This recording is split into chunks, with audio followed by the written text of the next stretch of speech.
Ayos ang ating pong panambahan at malinis. Thank you, Lord.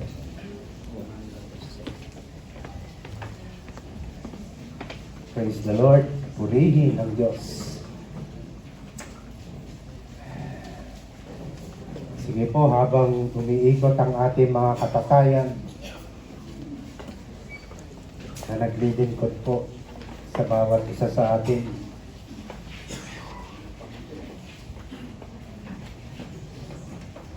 may tatlong bisita po tayo, no? I-welcome ko lang po ito para magtuloy-tuloy na po tayo sa ating pangangaral ng salita ng Panginoon. Okay. Welcome back, Brother Bong Baltasar. Palakpakan po natin. Hey, Bong. At si Brother Cholo Mendoza. Yay! Brother Cholo, welcome back. At si Nick Israel. Oh, welcome po ha, mga kapatid ha. Salamat sa Panginoon, nagpakita pa tayo. Purihin ng Diyos. Nagkita-kita tayo sa mata, no? Okay. Kamusta na po kayong lahat, mga kapatid? Parang hina.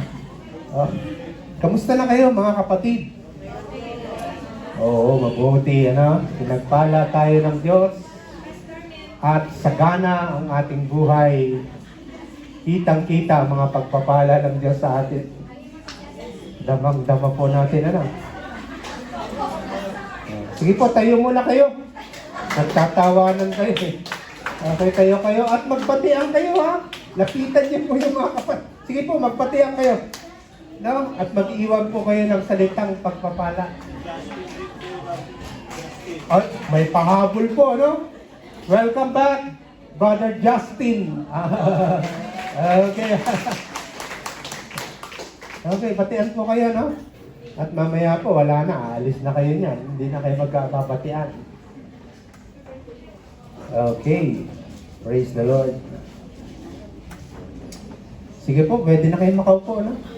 Habang ako po itatayo hanggang sa matapos ang araw na ito, no? Okay, nakikita niyo po na sa inyong screen ang liwanag.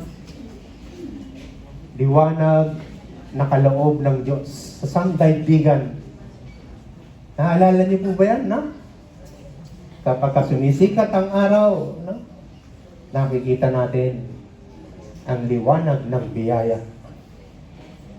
Amen. Salamat sa Panginoon. Kung wala pong liwanag, manghihina po ang ating mga katawan, mga kapatid.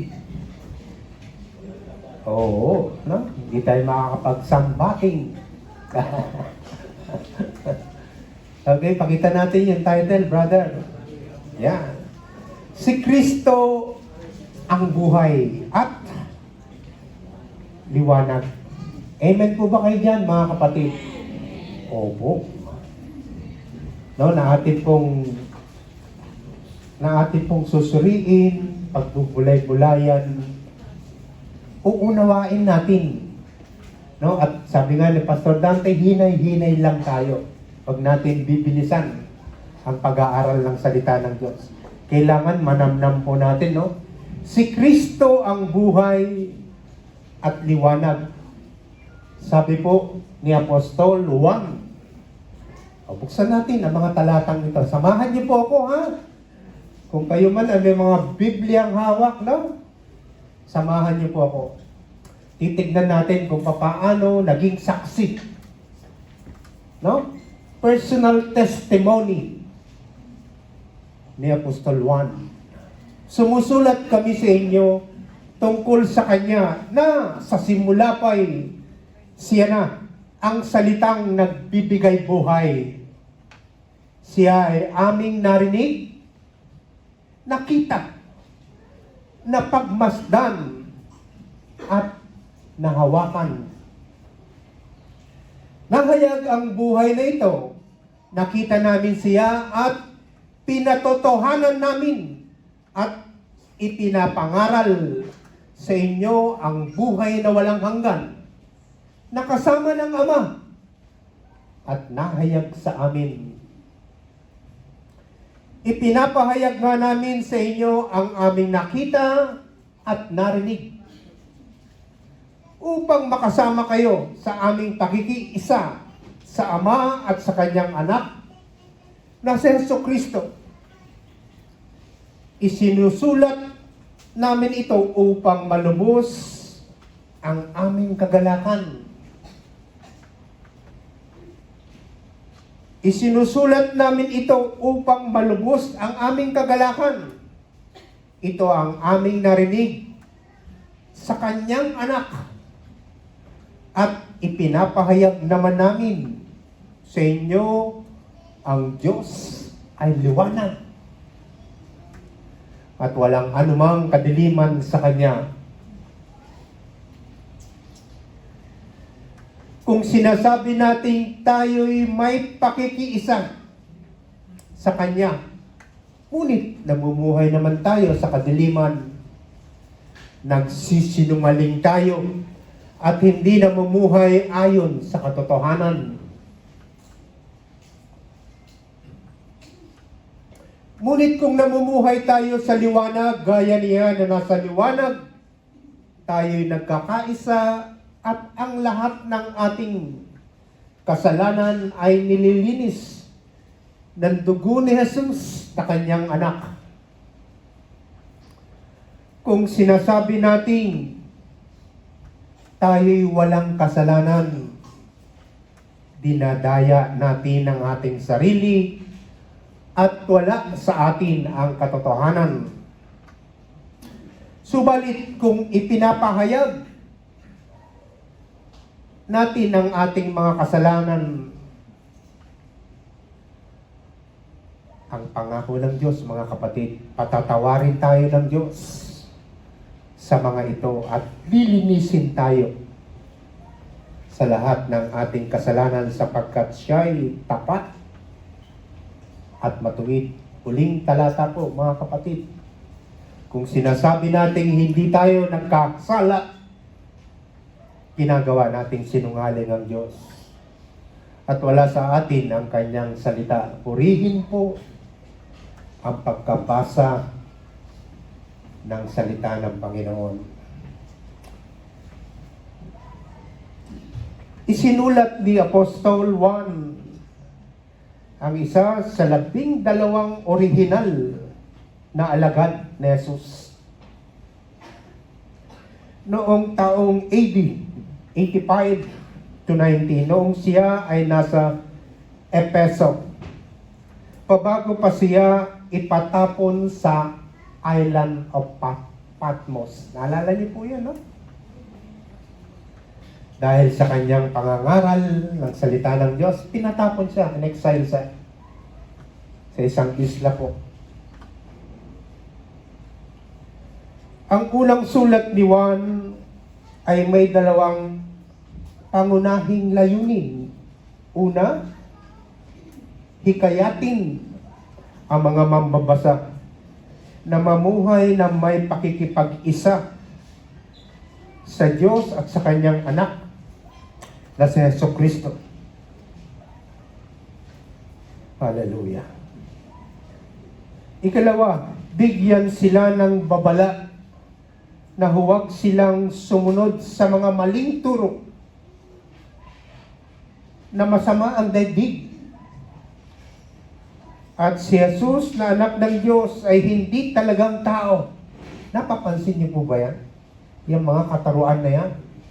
Na kapag tayo po ay nakikisalamuha sa iba't ibang uri ng iglesia, may nagsasabi na si Kristo'y tao lamang.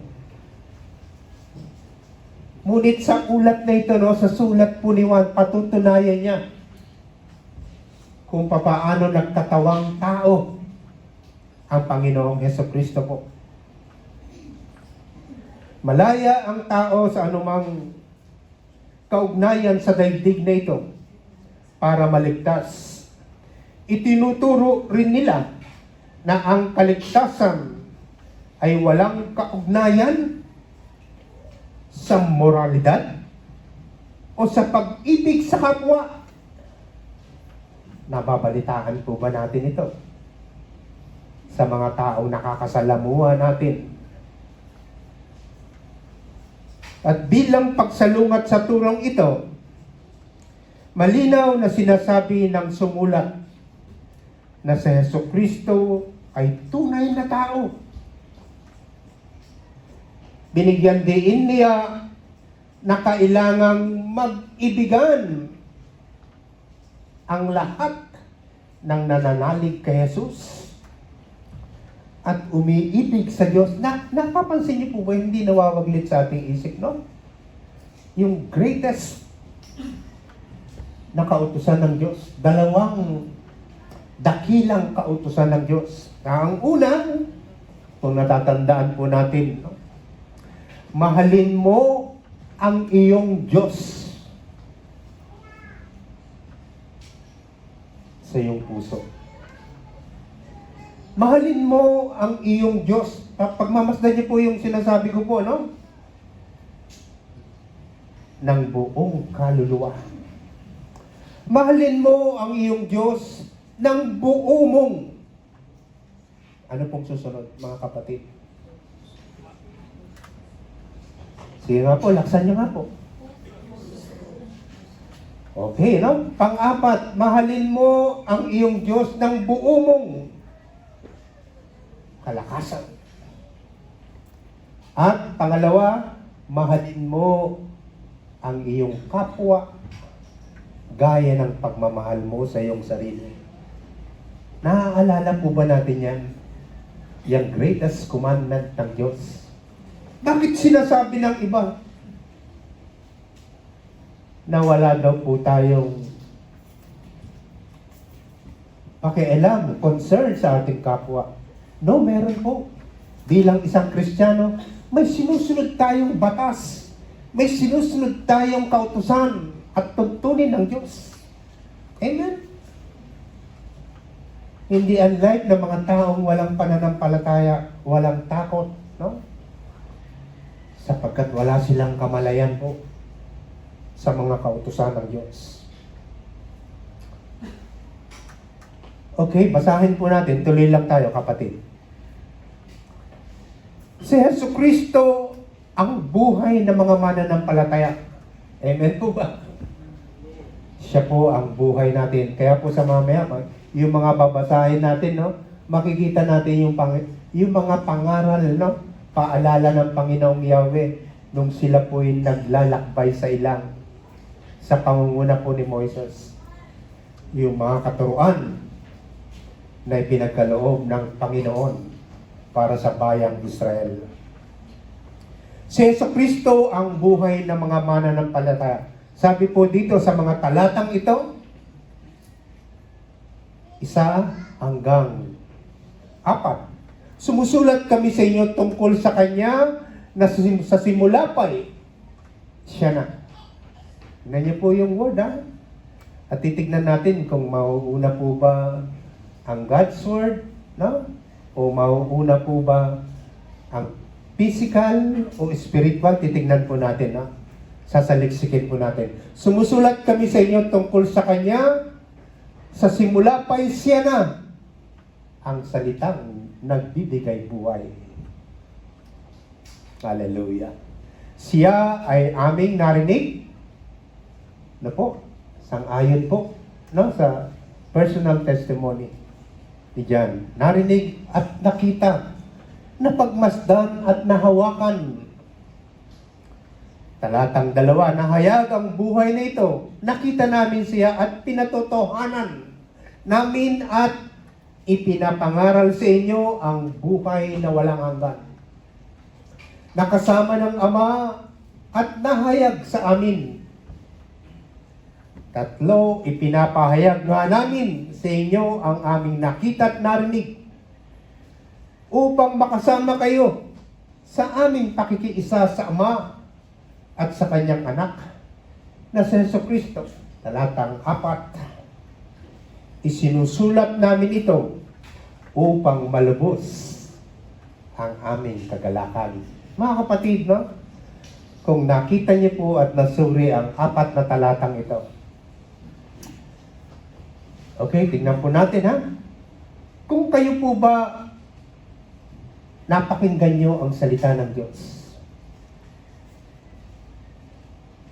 nakita nyo at nabasa ang salita ng Diyos, at pinapatirayan ng bawat salita, ano po ang susunod na hakbang natin? Tingnan niyo po yung kapahayagan ng salita ng Diyos. Kapag napakinggan natin ang salita ng Diyos, ang sunod po ng hakbang, ipinamimigay natin ang salita ng Diyos. Ipinapahayag natin ang salita ng Diyos. I-share natin ang salita ng Panginoon. Talatang 4 po, balikan natin mga kapatid. Verse 3, kapatid.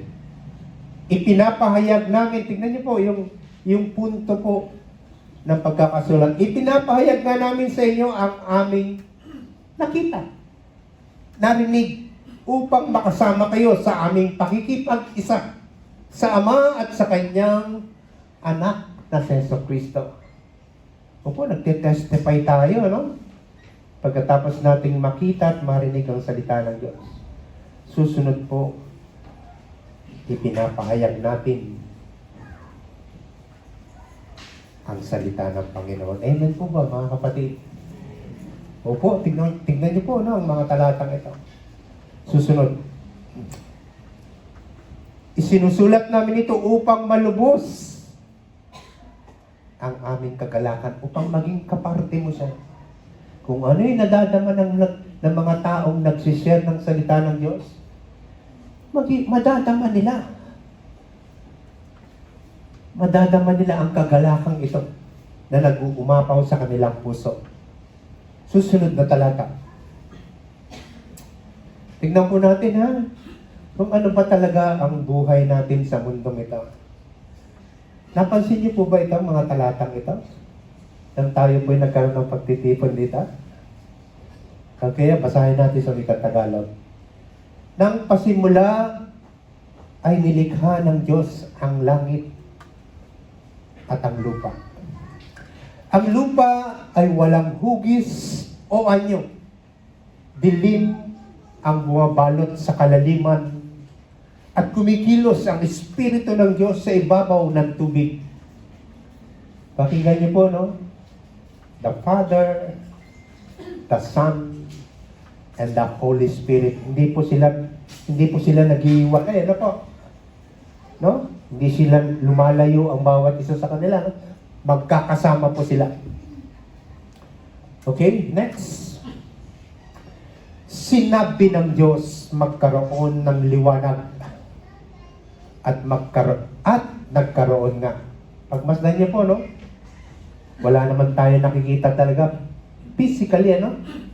Na Diyos. Kung hindi ang salita ng Diyos, the Word of God. Sinabi ng Diyos magkaroon ng liwanag at nagkaroon nga. Nasiyahan ng Diyos nang ito'y mamasdan. Pinagbuklod niya ang liwanag at ang dilim. Talatang 5. Ang liwanag ay tinawag niyang araw. Thank you, Lord. No? Maraming nagsasabi, napakainit naman. Ang sikat ng araw. Amen po ba? Ang liwanag ay tinawag niyang araw at ang dilim naman ay tinawag na gabi. Lumipas ang gabi at sumapit ang umaga, iyon ang unang araw. Talatang 6. Sinabi ng Diyos, magkaroon ng kalawakang maghahati sa tubig upang ito'y magkahiwalay. At nangyari ito, ginawa ng Diyos na pumagitan ang kalawakan sa tubig na nasa itaas at sa tubig na nasa ibaba. Tingnan niyo po, napakayaman ng creation ng Diyos.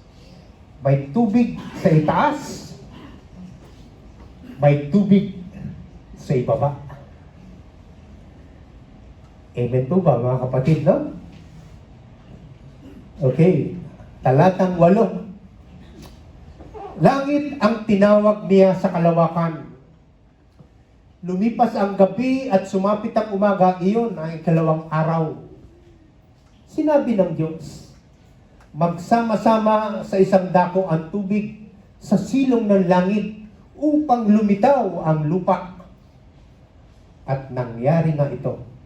Tingnan niyo po, no? Kulungin niyo po yung sinasabi po sa mga talatang ito. Sinabi ng Diyos. Ibig sabihin po, no? Nag-umpisa ang lahat sa pamamagitan ng salita ng Diyos. Spiritual. Amen po ba? Spiritual ang nauna, ha? Hindi po physical. Okay, sinabi ng Diyos, magsama-sama sa isang dako ang tubig sa silong ng langit upang lumitaw ang lupa. At nangyari nga ito. Talatang 10. Tinawag niyang lupa ang tuyong bahagi at dagat naman ang nagsama-samang tubig. Nasiyahan siya nang ito'y mamasdan. Pagkatapos, sinabi ng Diyos, magkaroon ng lupa ng lahat ng uri ng tumutubong halaman, nagkakabinhi at mga punong namumunga. At nangyari ito. Talatang 12, tumubo nga sa lupa ang gayong mga halaman. Nasiyahan siya nang ito'y mamasdan. Lumipas ang gabi at sumapit ang umaga, iyon ang ikatlong araw. Pagmasdan niya po ang salita ng Diyos. Tatanungin ko po kayo mga kapatid, ha? Pinagpala po ba tayo ng Diyos? Amen. I agree. Pinagpala tayo ng Diyos. Tuloy lang po tayo. Lumipas ang gabi at sumapit ang umaga.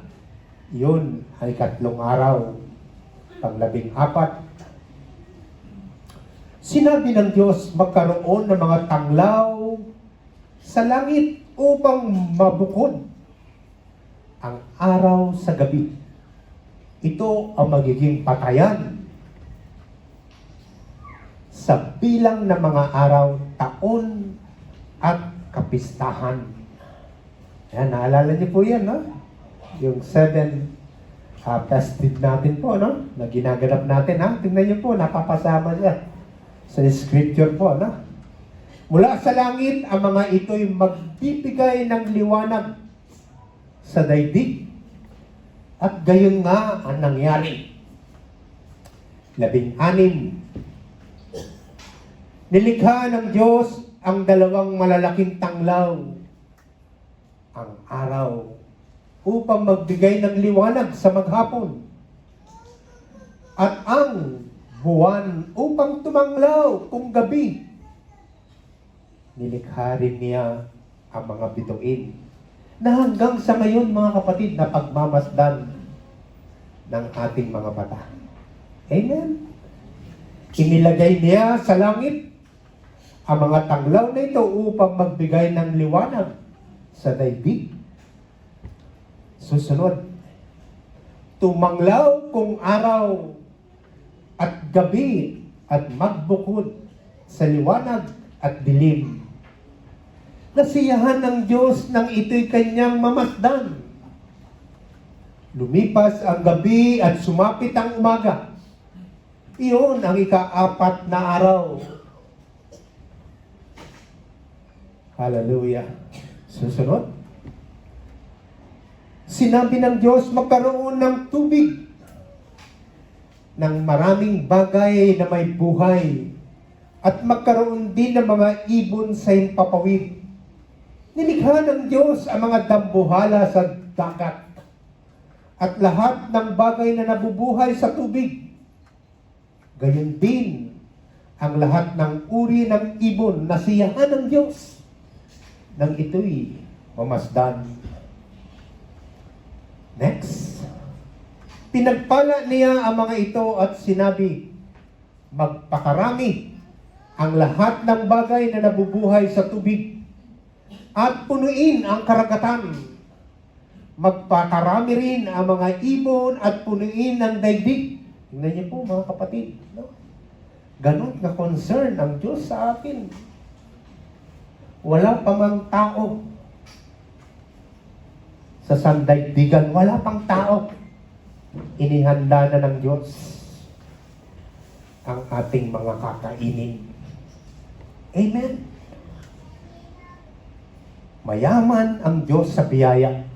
Lumipas ang gabi at sumapit ang umaga, iyon ang ikalimang araw. Talatang 24, sinabi ng Diyos magkaroon ng uri ng hayop sa lupa, maamo, may ilap, malalaki at maliliit. At gayon nga anong nangyari. Ginawa nga niya ang lahat ng ito. At nasiyahan siya nang ito'y kanyang mamasdan. Hallelujah. Next. Pagkatapos sinabi ng Diyos, ngayon, likhain natin ang tao ayon sa ating larawan, ayon sa ating wangis. Sila ang mamamahala sa mga isda, sa mga ibon sa himpapawid, at sa lahat ng hayop, maging maamo o mailap, malaki o maliliit. Tingnan niyo po, no? Binigyan tayo, mga kapatid, ng power at authority ng Diyos para pamahalaan. Nakikita mo, pagmasdan natin ang ating kapaligiran. Katiwala tayo ng Diyos, mga kapatid. Next. 27. At sila'y pinagpala niya. Sinabi niya, magpakarami kayo at punuin ninyo ng inyong mga anak ang buong daigdig at kayo ang mamahala nito. Tingnan niyo po, mga kapatid, ang salita ng Panginoon. Magpakarami kayo at punuin ninyo ang inyong mga anak, ng inyong mga anak ang buong daigdig at kayo ang mamahala nito. Binibigyan ko kayo ng kapangyarihan sa mga isda, sa mga tubig, sa mga ibon, sa himpapawid, at sa lahat ng mga hayop na sa ibabaw ng lupa. Papamamahalaan po natin, mga kapatid. Ito po dapat may concern tayo, no, sa ating kapaligiran. At yan po yung mga kautusan ng Diyos. Batas na pinagtitibay ng Diyos. 28. At sila'y pinagpala niya, sinabi niya, magpakarami kayo at punuin ninyo ng inyong mga anak ang buong daigdig. Pero po, mga kapatid, paalala lang po, kailangan maging legal lahat. Maging maayos, ano po, ang gagawin natin pagsunod sa Diyos. Paalala lang po, no? Sapagkat kautusan niya ng Diyos.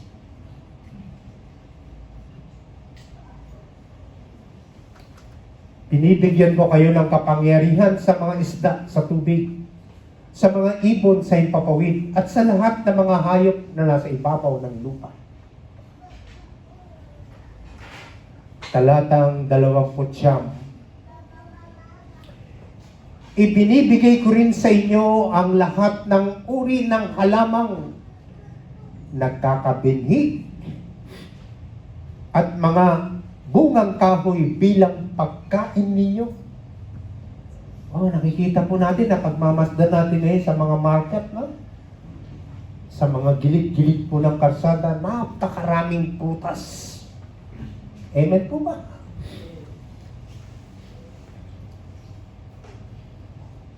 Yan po ay kaloob sa atin ng Diyos.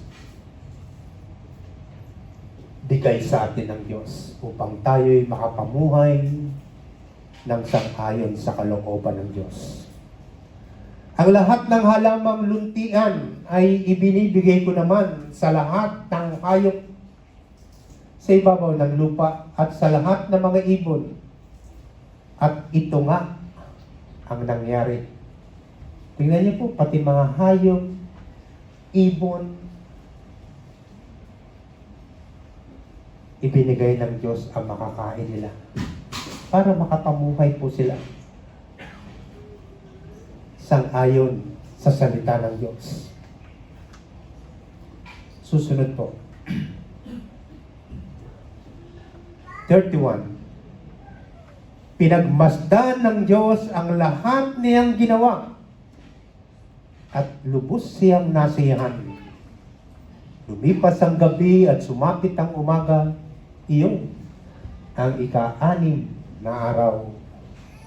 Sige po, tuloy lang tayo mga kapatid.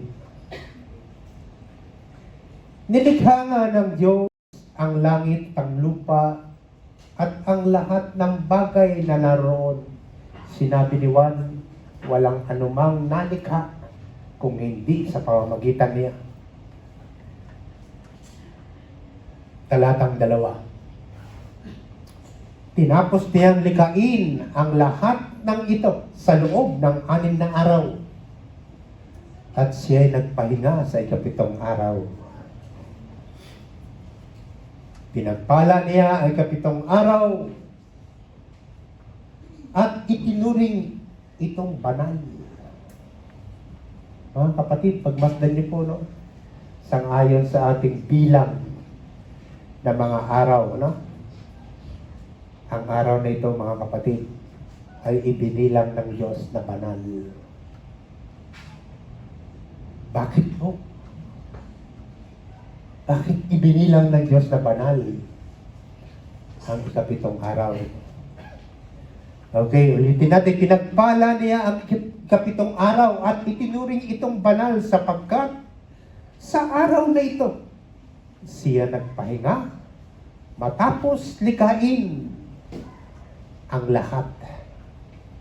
Ganito ang pagkalikha sa langit at sa lupa. Talatang 7. Pagkatapos, ginawa ng Panginoong Yahweh ang tao. Sumasdan niyo po, paano tayo kumikilos, no? Paano tayo nagkaroon ng buhay. Pagkatapos, ginawa ng Panginoong Yahweh ang tao mula sa labok. Hiningahan niya sa ilong. At nagkaroon ito ng buhay. Kapatid, ang hininga natin lahat ay kaloob ng Panginoon. Amen? Okay, kung ito po ay kaloob ng Diyos, ang buhay nito, ang hiningang ito, ingatan po natin mga kapatid. Ingatan natin ang kaloob ng Diyos na buhay sa atin. Ang hiningang ipinagkaloob sa atin ng Diyos. At panatiliin po nating malinis ang buhay na kaloob sa atin ng Diyos. Amen? Sapagkat yan po ay pahiram sa atin ng Diyos. Kaloob ng Diyos sa atin mga kapatid. Hallelujah! Huminga nga po tayo. Yan po ay kaloob ng Diyos. Amen. Opo. Kaya po pinagpala tayo. Yung sinasabi nga lang ng mga nagsishare sa atin, no? Kapag sumasapit ang umaga at tayo'y nagising, isa na pong pagpapala yun. Kaloob sa atin ng Diyos. Okay? Okay, next. Now, ito po, ibinahagi na ni John ang kanyang mga karanasan kay Jesus. Nung sila po'y kasama ni Jesus, no, na nagbiministeryo. Proclamation na po ito. Ha? Ibinabahagi na nila ang kanilang mga nasaksihan. Okay, basahin po natin ang dalawang talatang ito.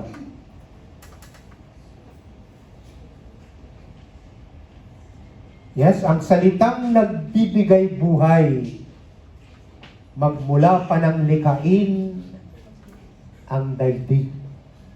Nakita po natin, napagmasdan natin. At nabasa po natin ang sinasabi ng salita ng Diyos. Verse 1a. Sumusulat kami sa inyo tungkol sa Kanya. Nasa simula pa ay siya na ang salitang nagbibigay buhay. Spiritual po, no? Pagkain spiritual. Kaya nagkakaroon ng buhay ang isang tao. Isang tao na nililok mula sa lupa. Amen po ba?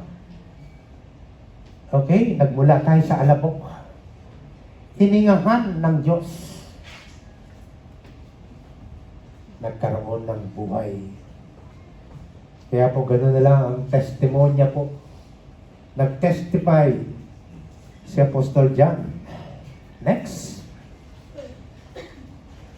Nakita namin at pinatotohanang isinugo ng Ama ang kanyang anak upang iligtas ang sanlibutan. Napagmasdan lahat ni John ang mga bagay na ito. Susunod. Nang pasimula ay naroon na ang salita. Ang salita ay kasama ng Diyos. At ang salita ay Diyos. Mga kapatid.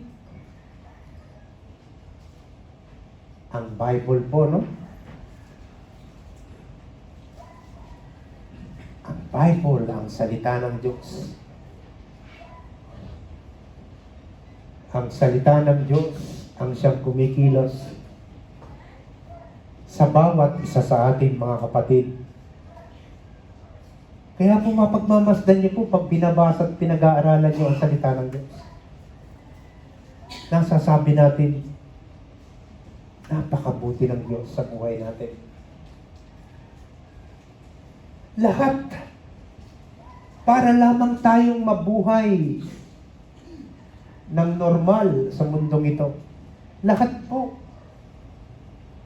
ng mga bagay na ating kakailanganin ay ipinagkaloob na sa atin ng Diyos.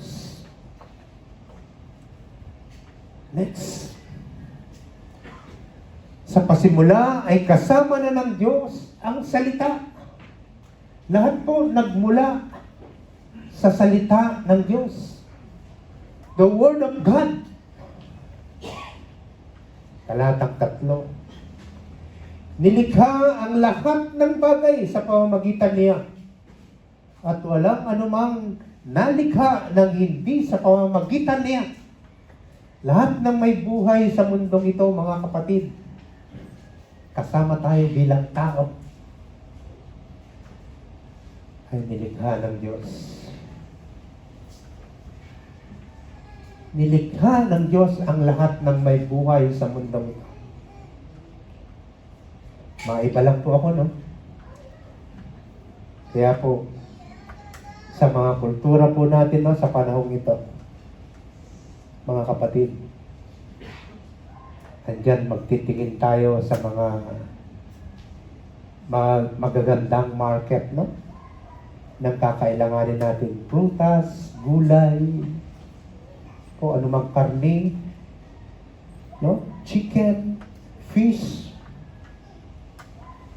para maihanda natin sa ating mga pagtitipon. Lahat po niyan, mga kapatid, naaalala ko ang Diyos. Naaalala ko ang Diyos. Lahat ng bagay na kakailanganin natin, siya ang nag-provide ng lahat ng ito. Ano pa ang gagawin natin? Tayong mga anak ng Diyos. Dalawa lang po ang ipinagbilin ng Panginoong Yahweh kay Moises ng mga kapanahon niya. Dalhin mo ang bayang Israel sa Mount Sinai upang sumamba sa akin at maglingkod. At binanggit niya rin po, mga kapatid, kung naaalala natin, ang salita ng Panginoong Yahweh na ang tao ay hindi lamang nabubuhay sa tinapay, physical, kung hindi sa bawat salita na namutawi sa kanyang labi. Spiritual, mga kapatid. So kapag sinusuri natin ang salita ng Diyos, makikita po talaga natin na gustong-gusto ng Diyos na punuin tayo. Mag-umapaw ang ating kagalakan sa ating mga puso't isipan. Yun ang nais ng Diyos. Pagpalain ng kanyang mga anak sa pamamagitan ng salita ng Panginoon. Hallelujah. Talatang 4. Nasa Kanya ang buhay. Amen. Amen po ba? At ang buhay ay siyang ilaw ng sangkatauhan. Light and light.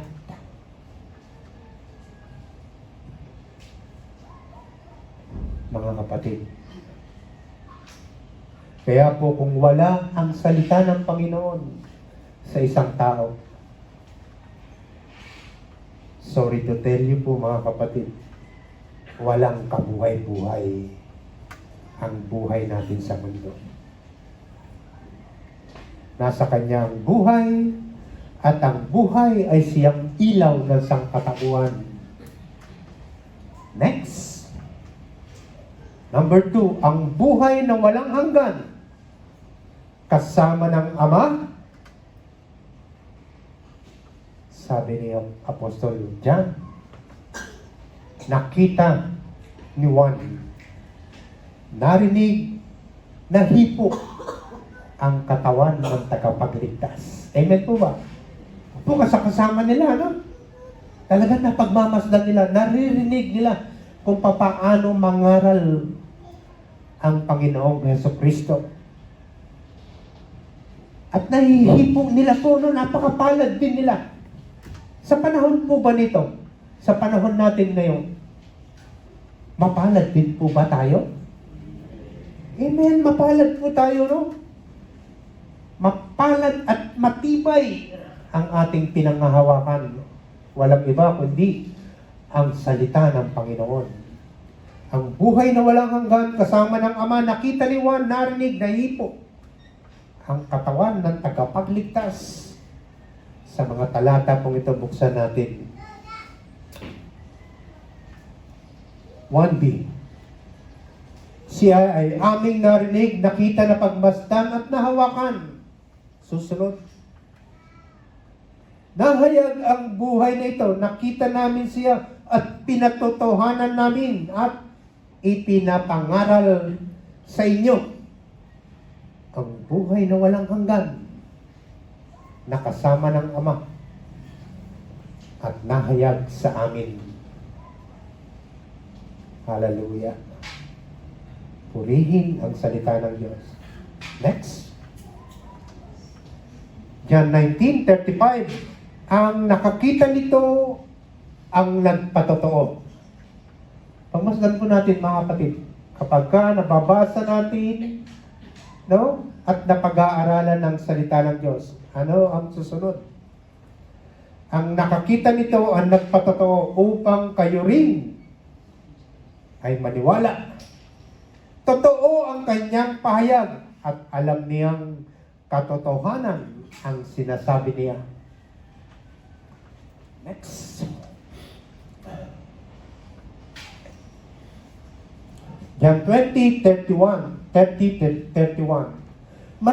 Marami pang mga himalang ginawa si Jesus na nasaksihan ng mga alagad na hindi nakasulat sa aklat na ito. 31. Ngunit, ang mga nakasulat dito ay isinulat upang kayo'y sumampalataya na si Jesus ang Kristo, ang anak ng Diyos, at sa pagsampalatayang iyon ay magkaroon kayo ng buhay sa pamamagitan niya. Hallelujah! Hallelujah! Next. Pagmasdan niyo po, ha. Kaya kung may nagsasabi po na si Kristo po ay tao lamang, mga kapatid, totoo po yan, no? Ang layunin ni Apostol Juan ay upang patunayan na isa siya sa naging saksi na si Jesus ay isinilang sa laman. Amen po ba? Sa katauhan po ni Maria. Nagkatawang tao, incarnation, may balat, may laman, at buto. Nagkatawang tao po siya, no? Talatang 3 at 4. Kapatid.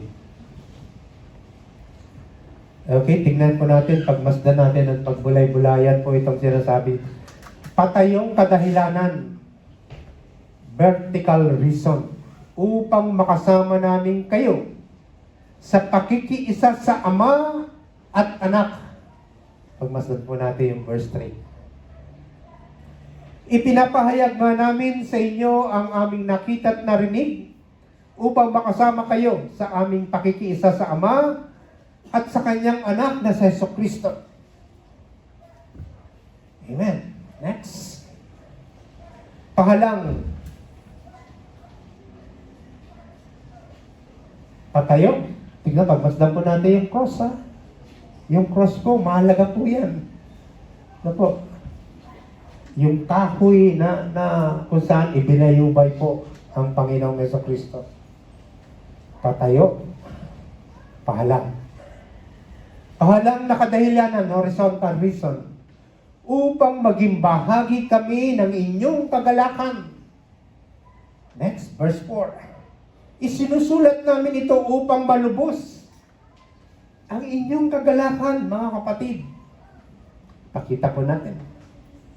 Yan, sabi po sa John 15:11, sinabi ko na sa inyo ang mga bagay nito upang mapasa inyo ang kagalakan, maging bahagi po tayo ng kagalakan na nadadama po ng mga apostol. Sinabi ko sa inyo mga bagay nito upang mapasa inyo ang kagalakan ko. At nang sa gayon ay malubos ang inyong kagalakan. Hallelujah. Next.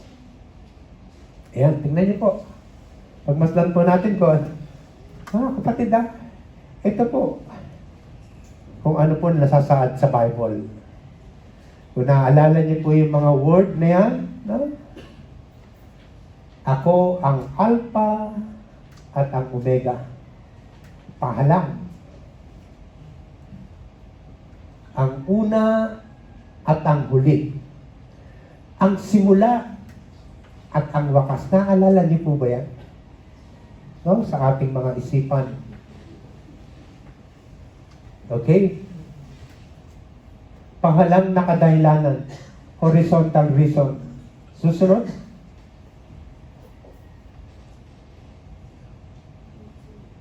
Sunod, brother. Okay, next, ha? Okay, patayong kadahilanan. Kung naaalala niyo po ito sa Bible, ano? Sino po yung bumaba mula sa langit? Si Jesus Christ. Ano po? No, pinapakita na siya po ay isinilang sa pamamagitan ni Mary. At sa pamamagitan ng kapangyarihan ng banal na espiritu pinagbuntis ni Mary bumaba sa lupa. Para ipakita po, no, physically, hanggang siya po ay lumago ng lumago, lumaki ng lumaki. At ipinangaral niya po, no? May 3 ministeryo po siyang ginampanan, mga kapatid. Preaching, teaching, and healing. Siya'y bumaba upang tupin ang kalooban ng Ama. Ang bumaba ay siya ring namanhik. Amen po ba? They ascended into heaven. Okay? They ascended into heaven. Nagbalik loob na siya sa Ama. Mga kapatid, wala na ang Panginoong Hesukristo kung hindi ang salita ng Diyos. Ang siya pong nangungusap sa bawat mananampalataya. Hesukristo ang liwanag ng mga mananampalataya. Kanina, si Hesukristo ang buhay ng mga mananampalataya. Talatang 5 hanggang 10. Siguro po, di tayo magtatapos po, no?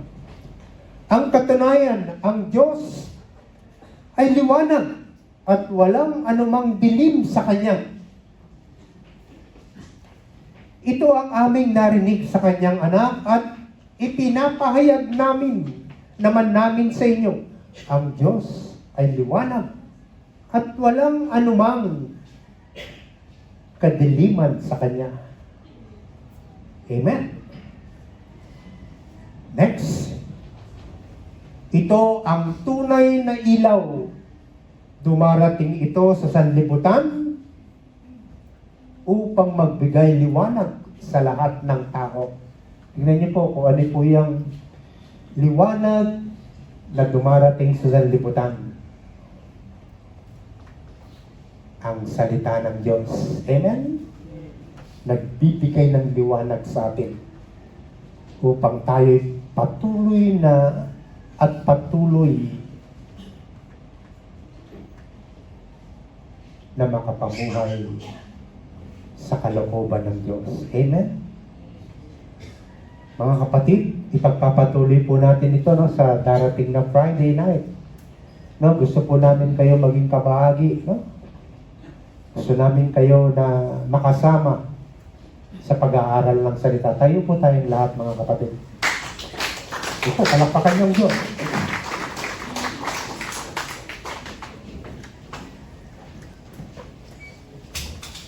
Ay, tinatawagan ko po yung mga awit natin. Sa mga tutugtog, no? Upang tayo po ay makaawit ng mga awiting makabanal,